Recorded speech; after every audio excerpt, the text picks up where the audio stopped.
샬롬. 오늘 하루도 하나님이 주시는 평안이 우리 삶 가운데 가득하게 축복합니다. 오늘 아침 나눌 말씀은 다니엘 12장 1절에서 4절입니다. 제가 봉독하겠습니다. 그때 네 민족을 호위하는 큰 군주 미가엘이 일어날 것이요 또 환란이 있으리니 이는 개국 이래로 그때까지 없던 환란일 것이며 그때 내 백성 중 책에 기록된 모든 자가 구원을 받을 것이라. 땅의 티끌 가운데에서 자는 자 중에서 많은 사람이 깨어나 영생을 받는 자도 있겠고 수치를 당하여서 영원히 부끄러움을 당할 자도 있을 것이며 지혜 있는 자는 궁창의 빛과 같이 빛날 것이요 많은 사람을 옳은 대로 돌아오게 한 자는 별과 같이 영원토록 빛나리라. 다니엘아, 마지막 때까지 이 말을 간수하고 이 글을 봉함하라. 많은 사람이 빨리 왕래하며 지식이 더하리라. 아멘. 오늘 우리가 읽은 다니엘 12장은 다니엘 전체를 마무리하는 장입니다. 동시에 유대교라는 종교가 예수 그리스도의 오심과 사심, 죽으심과 다시 사심을 통해 기독교라는 종교로 바뀔 수 있는 가장 중요한 근거를 제시합니다. 바로 구약 성경 전체에서 부활에 대해 가장 직접적이고 명시적으로 언급한 유일한 구절이기 때문입니다. 구약에 간접적으로 부활을 이야기한 구절들은 여러 구절이 있지만 우리가 신약에서 이해하는 형태로 부활을 이야기하는 것은 오늘 이 구절이 유일합니다. 오늘 다니엘서를 보는 마지막 시간입니다. 다니엘서 전체를 정리하는 동시에 부활과 종말에 대해 바르게 이해함으로 신앙에 큰 유익을 얻으시길 소망합니다. 오늘 말씀은 큰 환란을 예고합니다. 이 환란은 개국 이래로 없던 환란입니다. 이 환란은 역사적 사건으로도 성취되고 동시에 종말론적으로도 성취됩니다. 이 큰 환란에 대한 예언이 어떻게 성취되는지 알려면 다니엘의 예언과 실제 역사를 모두 살펴보아야 합니다. 그것들을 살펴보면 큰 제국들이 바벨론, 메데아 바사, 헬라 제국, 로마 제국의 순서로 바뀌는 것을 알 수 있습니다. 특별히 이 마지막 대환란에 대한 예언은 헬라 제국이 로마 제국으로 바뀌는 과도기에 일어납니다. 여러분들이 잘 아시는 알렉산더 대왕은 거대한 영토를 얻으며 알렉산더 제국을 세웁니다. 그러나 이 알렉산더는 후계자를 정하지 않은 채로 일찍 요절을 합니다. 그리고 제국들은 넷으로 쪼개집니다. 그 중에 다니엘서에 등장하는 제국이 이집트 지역을 중심으로 한 프톨레미 왕조, 그리고 시리아 지역을 중심으로 한 셀류키드 왕조입니다. 다니엘서는 프톨레미 왕조를 남방왕, 셀류키드 왕조를 북방왕이라고 부릅니다. 그리고 예언된 바와 같이 프톨레미 왕조와 셀류키드 왕조는 긴 시간에 걸쳐 전쟁과 휴전을 반복합니다. 그 중에 이 대환란을 일으킨 왕은 다니엘서의 북방왕에 해당하는 셀류키드 왕조의 안티오쿠스 4세 에피파네스입니다. 이 왕은 아주 교만하고 포악한 왕입니다. 그의 이름인 에피파네스는 신의 현현이라는 뜻을 가지고 있는데요. 즉 자기 자신이 신이라는 것입니다. 이 에피파네스는 남왕국이 약해지고 로마가 강해지는 시기에 지중해 패권을 먼저 장악하기 위해 남왕국으로 쳐들어갑니다. 에피파네스는 여러 도시에서는 승승장구하였지만 결국 알렉산드리아를 함락시키지 못하고 퇴각하게 됩니다. 동시에 예루살렘에는 어떤 일이 벌어지고 있었을까요? 예루살렘에서는 성전 쟁탈전이 벌어지고 있었습니다. 셀류키드 왕조가 강할 때에는 친셀류키드파가 성전을 차지하였고 프톨레미 왕조가 강해질 때에는 친프톨레미파가 성전을 차지하였습니다. 지금은 셀류키드의 에피파네스 왕이 강할 때이니 셀류키드파가 성전을 차지하고 있었는데요. 에피파네스 왕이 이집트를 함락시키지 못하고 후퇴하자 예루살렘에서는 에피파네스 왕이 전쟁 중 사망했다는 소문이 돌았습니다. 이런 소문이 돌자 반대로 친프톨레미파가 성전을 차지하려고 군사를 일으켰습니다. 그리고 이 소문이 퇴각 중인 에피파네스 왕의 귀에 들어갔습니다. 그 이후 어떤 일이 벌어졌을까요? 그렇지 않아도 이집트 원정에 실패한 에피파네스 왕은 아주 많이 화가 나 있었는데 이 작은 나라 예루살렘에서 반역이 일어났다는 소식을 듣고 너무 화가 났습니다. 대노한 에피파네스 왕은 군대를 몰아 예루살렘으로 진격했습니다.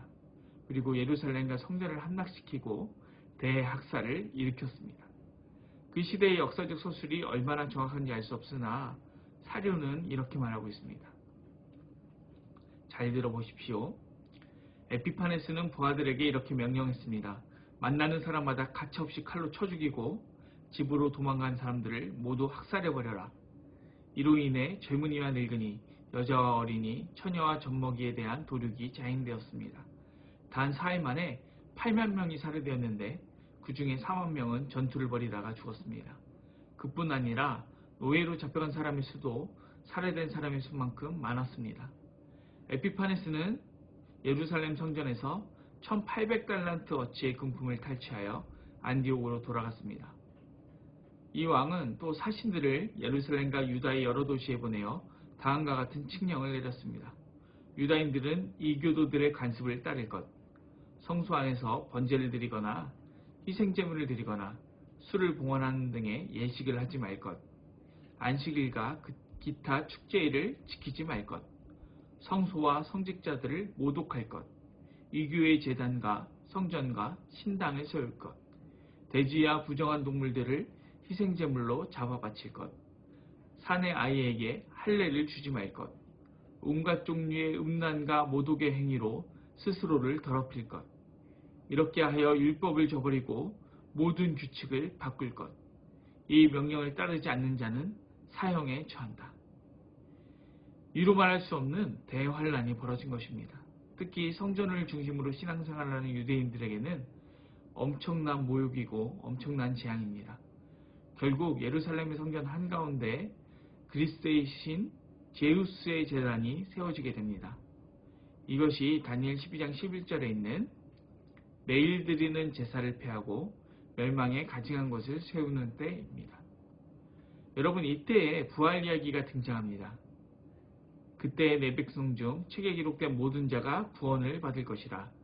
땅의 티끌 가운데에서 자는 자 중에서 많은 사람이 깨어나 영생을 받는 자도 있고 수치를 당하여서 영원히 부끄러움을 당할 자도 있을 것이며. 부활은 두 종류가 있습니다.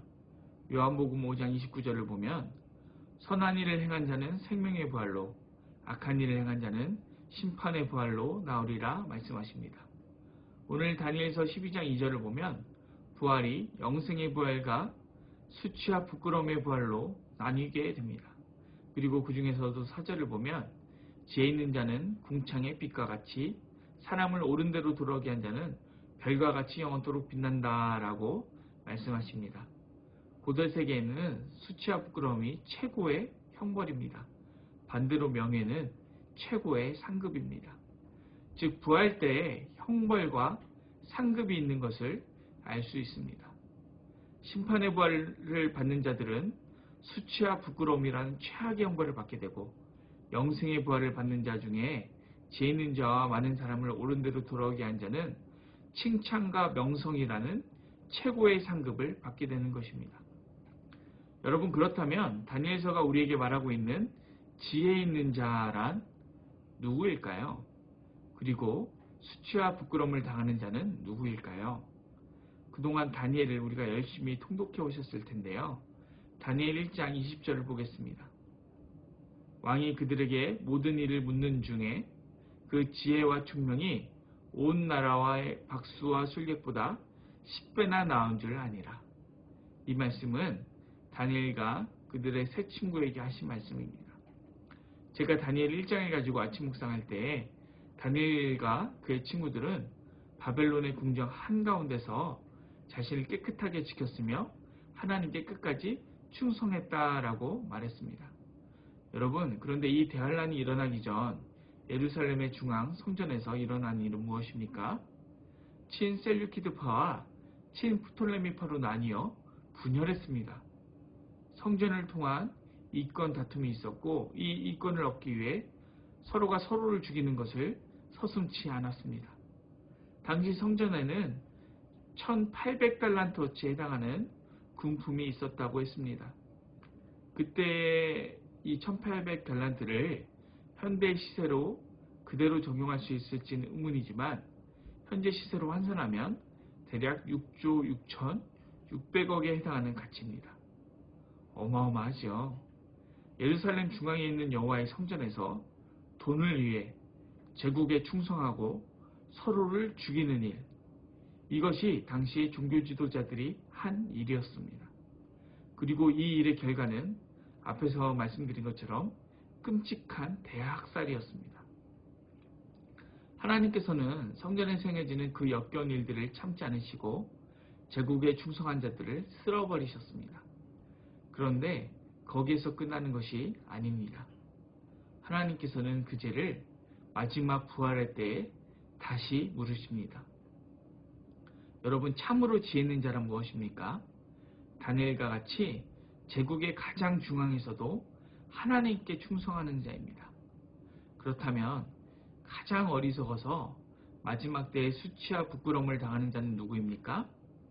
거룩한 성 예루살렘의 중앙 성전에 있어도 자기 배를 위하여 제국에 충성한 자입니다. 여러분, 우리는 어디에 충성하고 있습니까? 우리는 이 두 부류의 사람들 중에 어디에 속하여 있습니까? 흔히 다니엘서와 같은 책을 종말론적인 묵시문학이라고 이야기합니다. 종말론적인 신앙이란 쉽게 말하면 지금 이 세상에 살고 있지만 나중에 임할 하나님 나라를 미리 사는 삶을 이야기합니다. 묵시문학이란 현실에 둘러싸여서 보이지 않는 세계, 즉 하나님의 세계를 보여주는 문서입니다. 오늘 이 세상에 살아가는 우리는 현실에 둘러싸여서 하나님 나라를 볼 수 없습니다. 하지만 이 다니엘 말씀 가만히 묵상해 보면 보이지 않는 하나님 나라를 바라볼 수 있습니다. 그래서 이 땅의 나라가 아니라 하나님의 나라를 바라보고 그 나라에 충성할 수 있습니다. 이 세상의 중심에서 하나님 나라에 충성하여서 마지막 날 생명의 부활을 얻고 지혜 있는 자, 많은 사람을 옳은 길로 인도한 자로 인정되어 별과 같이 빛나는 우리 선한 이웃 우리교회 성도님들 되시길 소망합니다. 기도하겠습니다. 하나님, 저희는 오늘을 살아갑니다. 그리고 이 세상에 살아갑니다. 그래서 마지막 날도 보지 못하고 하나님 나라도 보지 못할 때가 많습니다. 그러나 하나님 말씀을 통하여 마지막 때도 보게 하시고 하나님 나라도 보게 하시니 정말 감사합니다. 하나님, 이 말씀을 통하여 우리의 심령에 하나님 나라가 임한 줄을 믿습니다. 이제 이 세상에 충성하는 것이 아니라 하나님 나라에 충성하는, 오직 하나님께 충성하는 참 제자가 될 수 있도록 도와주시옵소서. 감사를 드리며 예수님의 이름으로 기도드립니다. 아멘. 오늘 도고기도는 위자립교회와 농어촌교회를 위하여 기도합니다. 도고기도 후 나라 이웃 우리 자신을 위하여 기도하겠습니다. 오늘 하루도 주님과 동행하시며 평안을 누리시길 바랍니다.